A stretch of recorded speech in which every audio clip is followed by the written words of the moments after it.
I'm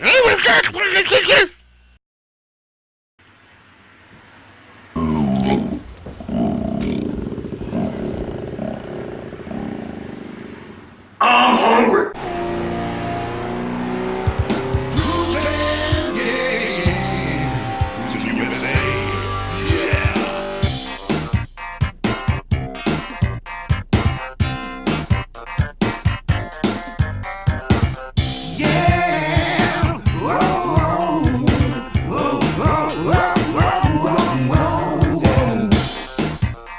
Dang! Watch your mouth! But I'm talking about dang sticky rice chips, savory seaweed flavor. Can you dig it? These bite-sized wafers are made from pressed Thai rice grains, with nutrient-packed seaweed flakes along for the ride. All these ingredients gingerly soaked in watermelon juice and coconut milk, and baked to give this unique snack a satisfying crunch like no other. Dang, that's good!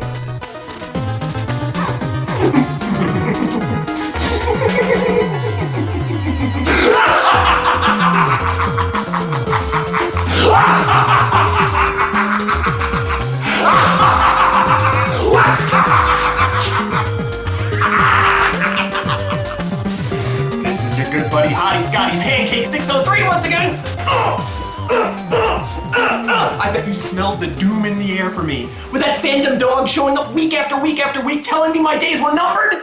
I bet you were all thinking that I wouldn't exist past episode 200. Well, here I am. I'm still standing, baby. Your good buddy Hottie Scotty Pancake 603 ready to do another 100 episodes with all of you. And what a bing bang way to start the next centennial. But before I review this particular edible right here, I should probably address what happened on the last episode of Yucker Yum. A really ugly incident happened that you were all privy to. I apologize that you had to see that. But hey, you know, I have to be a boss, you know, on this show. I mean, I might stand in front of the camera or sit in front of the camera and be like a happy host, but at the same time, you gotta keep in mind I also have to be a firm boss to keep this show running, to keep the whole machine just completely, keep the gears spinning.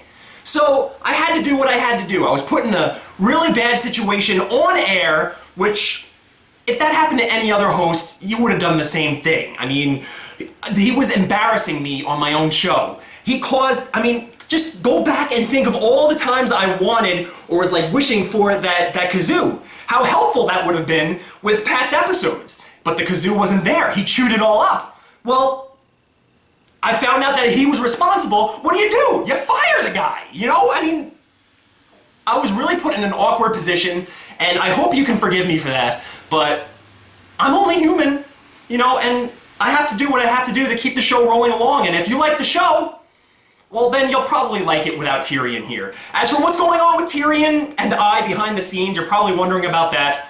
He's still my lovable pet, you know, we still get along, you know, he still loves me. I mean, hell, just look at this. Tyrion! Hi Tyrion, you're such a good little Tyrion, I love you, you're so cute. See how much we still love each other.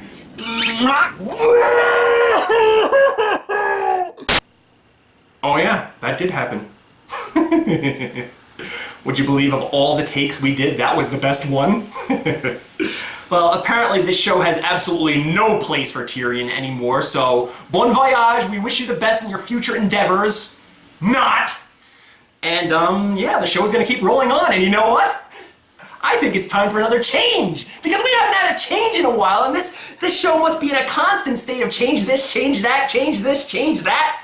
You know? Because here I am, I feel like I'm on top of the world. I feel invincible because I'm still here. I'm still here entertaining all of you. Here we are, episode 201. I had the idea like firmly fused in my head that my days were numbered on the show and that 200 was going to be my last appearance here. But no, I'm going to be here for the rest of my life. I might be here for the rest of your life. I don't know how long life exists here in Limbo, but I could be doing this for the rest of time, and there's no end in sight. I'm gonna keep rolling on, eating nasty crap like this, and I'm instituting a new change, and the change is this.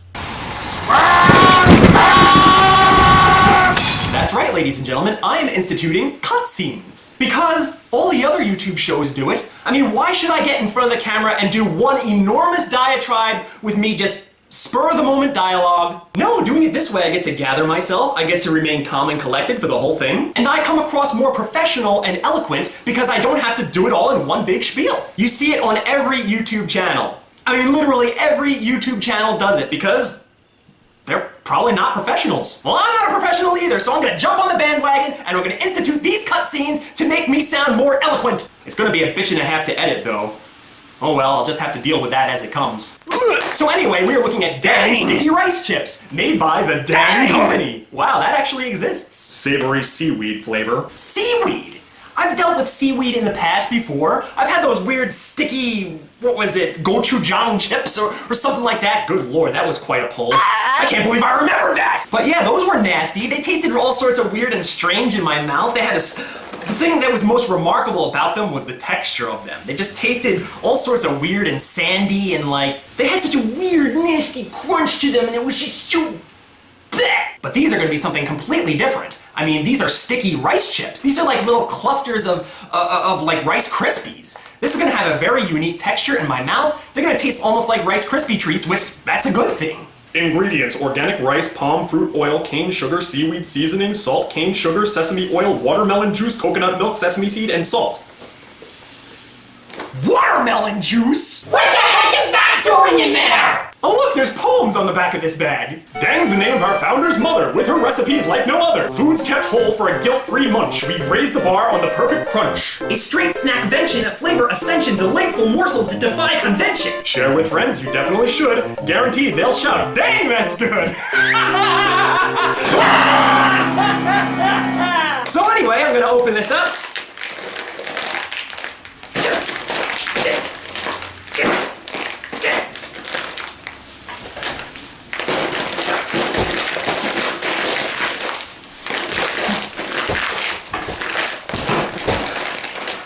Holy Christ! Why is this bag like invincible? It's like a mixture of adamantium and vibranium!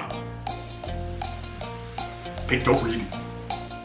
Enjoy the world of the Pink Taupe. It was created by the finest restaurateurs from all corners of the world, and I personally love the ease in which fine meals are preparable. In a refrigerated tote, the approximate measurements of the finest ingredients are stored, with a helpful packet teaching you various, easy-to-follow ways to prepare over 500 different types of healthy, delicious meals comparable to those you'll find at the finest 5-star restaurants. If you like a particular meal, feel free to order it again, or try one from the suggestions tab when you return the totes. I am all thumbs in the kitchen, and even a dummy like myself can prepare these exquisite meals in typically less than an hour. How can you argue with that?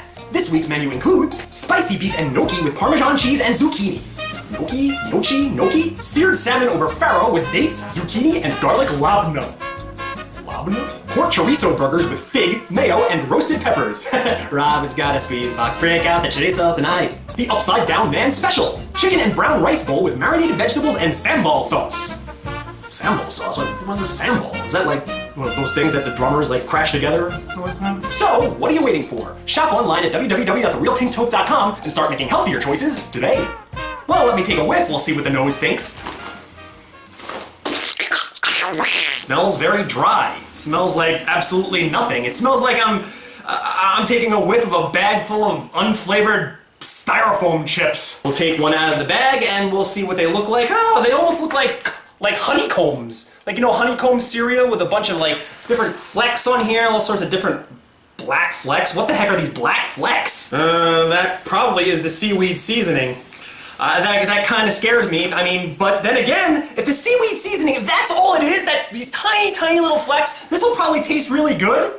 But at the same time, you kind of have to penalize it for that because these are supposed to be sticky rice chips that are savory seaweed flavored. And if that's all the flavor and it doesn't scream at me when I put it in my mouth, like the seaweed flavor doesn't blast and hit my taste buds and make them dance,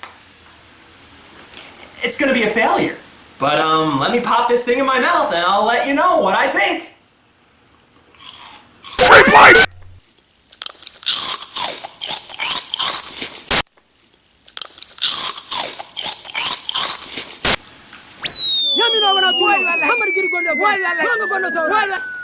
Wow.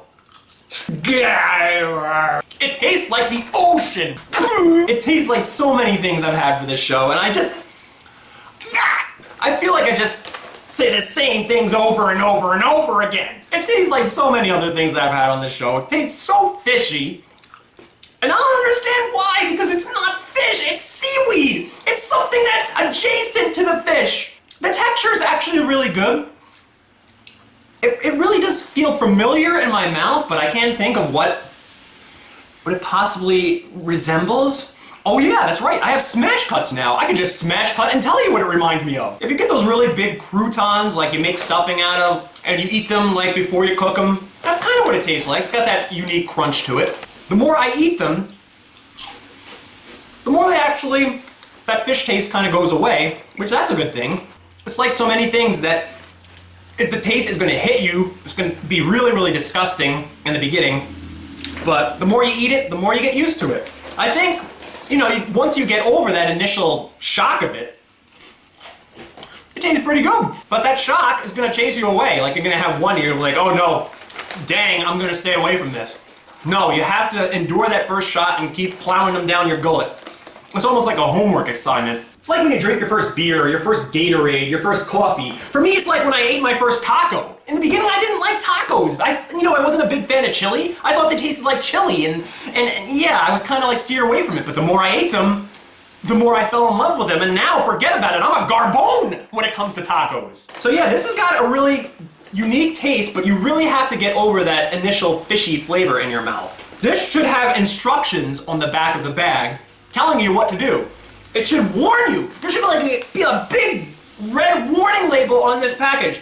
Don't quit after you eat that first bite, because it's gonna taste terrible. The more you eat it, the more you're gonna like it. Actually, kind of reminds me of eating cereal right off the box. So if I were to give this a hop rating, I would have to give it 3 hops, because it's actually not that bad. It actually tastes pretty good. I mean, once you get over that initial hump, I hate to sound like a broken record, but that is a really big caveat to eating this snack. Tastes like a big wadded up ball of Rice Krispies, and you know what? That's okay in my book. With a little tiny seasoning of seaweed in the background, I would say that these deserve a 3 hop rating, because they're actually pretty pleasant once you get over that initial hump, and the texture is really, really good. Tastes like a big cluster of Rice Krispies with a tiny, tiny bit of seaweed zing. I wouldn't say dang it's good, but I'd say dang it's mediocre. I'd say it's dang it's doable. So go to your local food grocer and buy yourself a bag of this dang sticky rice chips, because they see the future. It's crunchy, savory, and seriously tasty. Get it? See? So this is your good buddy Hottie Scotty Pancake 603 saying once again until I answer the question, is it yuck, is it yum, or is it yuck or yum? Down with Tyrion! Tyrion sucks! And we'll see you guys down the road!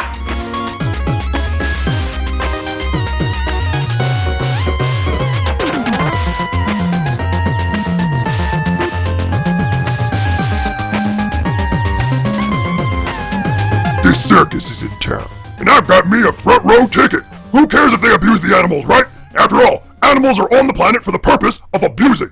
Did I ever tell you about the time I went quail hunting down at the old BSR and brought along my 12 gauge just to see what would happen? I shot one of them tiny little fuckers after I chased it to the corner of my fence. Man, you never seen a living thing explode like that in your life. Just a big cluster muck of feathers. Even got some of that shit in my mouth. Some funny ass shit.